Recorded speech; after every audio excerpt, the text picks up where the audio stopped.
मुहूर्त देखकर nomination form भरने वाले राजनेता खरमास में कर लेते हैं विवाह। चुनाव जीतने की गारंटी, टिकट मिलने का जो है सर्टिफिकेट राजनीतिक पार्टियां तभी देती हैं जब आपके ऊपर जीत का भरोसा बनता है। ये तस्वीरें देखिए, ये तस्वीरें आपको हैरान कर सकती है। ये दूल्हा और दुल्हन की उम्र सीमा आपको परेशान कर सकती है। यहां 18 के बाद जो नौजवान पड़े हुए हैं कतार में, उनकी शादी नहीं हो रही है, लेकिन यहां 40 के पार वाले दुल्हन लेकर खरमास के महीने में ब्याह कर रहे हैं। ये एक अलग बात है। लेकिन इस तस्वीर के दिलचस्प पहलुओं की बात करें तो लोकसभा चुनाव की डुगडुगी बज चुकी है। चुनाव के मैदान में अपनी किस्मत आजमाते हुए यह व्यक्ति कानूनी शिकंजों से जकड़ा हुआ है, तो गुंजाइश है कि कानूनी दावपेच में कहीं इनकी दावेदारी फीकी न पड़ जाए। लिहाजा प्लान बी पहले से तैयार है। खुद नहीं तो पत्नी को उम्मीदवार बनाकर चुनाव के मैदान में जाएंगे और ललन बाबू को हराने का पूरा प्लान सेट करेंगे। ये उम्मीदवार है अशोक महतो।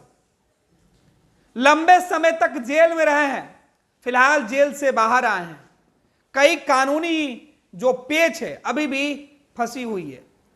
अभी भी कई मुकदमे इनके ऊपर हैं।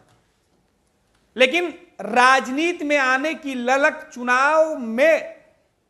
चुनाव लड़कर राजनेता बनने का जो इच्छा है मन में, उसे किस तरीके से जमीन पर उतारा जाए, इसके लिए इन्होंने खरमास के महीने में शादी कर लिया।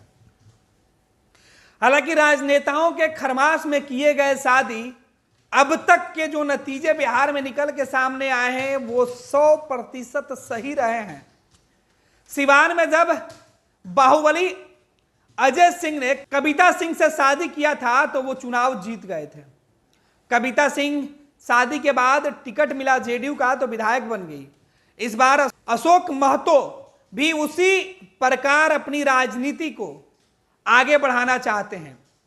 खरमास के महीने में उन्होंने शादी की और ये तस्वीरें शादी की तस्वीरें हैं जो वायरल हो रही हैं और कहा जा रहा है कि इनकी सेटिंग राष्ट्रीय जनता दल के साथ हो गई है। महागठबंधन के उम्मीदवार बनकर ये मुंगेर लोकसभा सीट पर ताल ठोकेंगे ललन बाबू के खिलाफ।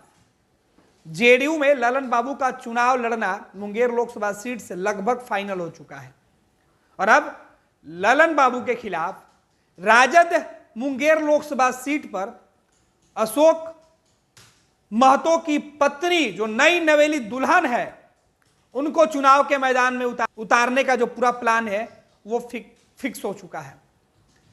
दुल्हन के हाथों की मेहंदी इस बार चुनाव के मैदान में लोगों से वोट मांगते हुए ही छूटेंगे। तैयारी कमोबेश इसी प्रकार से है। अगर इस बार अशोक महतो इस रणनीति में, इस प्लान में अगर वो सफल हो जाते हैं तो बिहार के उन नेताओं की फहरिस्त में उनकी भी सफलता की कहानी लिख दी जाएगी जो चुनाव के लिए शादी करते हैं और चुनाव के लिए शादी के बाद जीत जाते हैं। राजनीतिक दल उनको टिकट भी देती है इसी शर्त पर।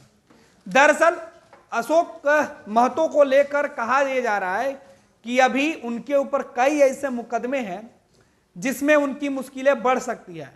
ऐसे में इलेक्शन कमीशन ने कहा है कि अगर दागदार छवि के नेता को राजनीतिक दल चुनाव में उतारती है तो उनको भी जवाब देना होगा। ऐसे इन तमाम सवालों से बचने के लिए शादी कर लिया है। अशोक महतो ने शादी कर लिया है। अशोक महतो की पत्नी को लेकर कई तरीके की बातें कही जा रही है। दुल्हन को लेकर कहा जा रहा है कि इनकी उम्र से काफी छोटी हैं, लेकिन चुनाव है, सियासत है साहब, सब कुछ यहां जायज होता है और यही वजह है कि इस चुनाव में ललन सिंह को एक नई नवेली दुल्हन से टक्कर देने की लालू प्रसाद यादव ने प्लान बना लिया है। अगर राजद का टिकट अशोक महतो को मिलता है तो कोई हैरान करने वाली बातें नहीं होगी, क्योंकि इस सीट से अशोक नहीं बल्कि उनकी पत्नी चुनाव लड़ेंगी। ये लो मुंह मीठा करो, आज मैंने अपना जॉब छोड़ दिया, अब हम पूर्णिया वापस जाएंगे। जॉब छोड़ दिया है? मतलब ये घर कैसे चलेगा, हम करेंगे क्या और माँ बाबूजी क्या बोलेंगे? इसलिए मैं एक और मिठाई का डब्बा लाया। अपने बिजनेस के लिए लोन अप्रूव हो गया। अरे लोन अप्रूव हो गया वो तो ठीक है, लेकिन पूर्णिया में हम रहेंगे कहाँ? अपना घर भी तो नहीं है वहाँ। इसलिए तो एक और मिठाई का डब्बा अलग से लाया हूं। हमने पूर्णिया में घर ले लिया है, पूर्णिया के ई होम्स पैनोरमा में। पूर्णिया में पैनोरमा ग्रुप लेकर आए हैं ई होम्स पैनोरमा। बड़ा घर, आलीशान जिंदगी और अत्याधुनिक सुविधाओं के संग। अरे अरे, अब क्यों मुंह मीठा करवा रही हो? क्योंकि हम घर वापसी जो कर रहे हैं। घर वापसी की खुशी पूर्णिया में ई होम्स पैनोरमा के संग। E homes panorama, luxurious lifestyle redefined.